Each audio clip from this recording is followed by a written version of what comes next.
Mic check, test 1, 2, dengar tak? Alright. Okay, so dalam video kali ni kita akan unboxing mic wireless yang terbaru di sewa kamera JB. Mic ni kita ada 32 bit internal recording, AI noise cancellation. Mic ni boleh support sehingga 4 transmitter, dan yang paling penting mic ni ada wireless audio monitoring. So first ini dia kita punya charging case, dan dekat dalam dia kita ada camera receiver, type C receiver, 2 transmitter. So next kita ada earphone charging case, dan dekat dalam dia kita ada monitoring earphone. So kita ada audio jack kabel, satu yang panjang dan juga satu yang pendek. And then kita ada 2 kabel, satu kabel type C to type C, dan juga satu lagi kabel adalah type C to lightning. And then kita ada 2 set lavalier mic. And then ni kita punya magnetic bar. And then kita ada windshield. And then ni kita ada type C to jack adapter untuk mic.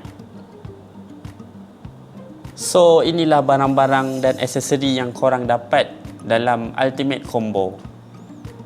So first kali apa yang aku suka dengan mic ni adalah dia punya wireless mic dia sendiri.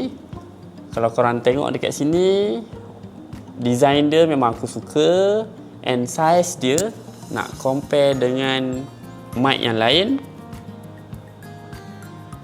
dengan saiz yang kecil macam ni, korang dah boleh record internal dalam mic ni sendiri. Ok, next dengan mic ni, dia dah ada AI noise cancellation. Dengan AI noise cancellation ni, korang boleh adjust dia punya noise cancelling dalam dia punya receiver. So dekat dalam receiver ni korang dah boleh adjust dia punya noise cancelling. Yang seterusnya, apa yang aku suka adalah dia punya wireless audio monitoring.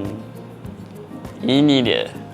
So dengan wireless audio monitoring ni, korang boleh directly monitor wirelessly, tanpa ada kabel, tanpa cocok kabel. Personally sebelum ni aku akan cocok headphone dalam aku punya kamera untuk aku monitor audio.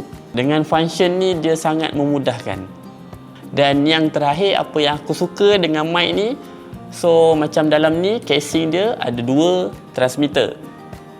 Kalau korang perlukan lagi, korang boleh add on lagi 2 transmitter, sebabnya receiver dia ni boleh receive sehingga 4 receiver.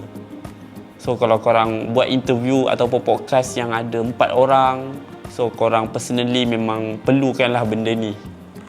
Personally bagi aku memang wireless mic ni yang tercanggih lah buat masa sekarang yang ada dengan aku.